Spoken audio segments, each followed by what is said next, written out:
Комиссия по предотвращению коррупции оправдала действия главы МИД Армении Арарата Мирзояна во время его перепалки с журналисткой. Комиссия пришла к выводу, что высказывания министра не носили оскорбительного характера, а были оценкой поведения журналистки. Инцидент произошел в марте после заседания правительства. Когда министр отказался от интервью, журналистка спросила: «Вы только турецким партнерам даете интервью, господин Мирзоян?» В ответ он подошел к ней и заявил, что считает ее поведение грубым и непрофессиональным. На замечание о том, что он говорит с рукой в кармане, Мирзоян ответил: «Замолчите, я отвечаю». Он также назвал ее действия политической акцией, а не журналистской работой.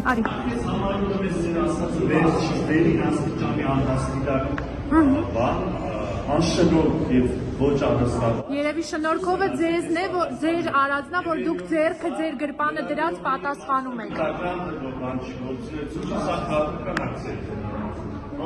Բայց ինչ ասաց, որ համապատասխան ակցիա է։ Գալիս եք համոթանք եք տալիս ու գնում եք։ Երբ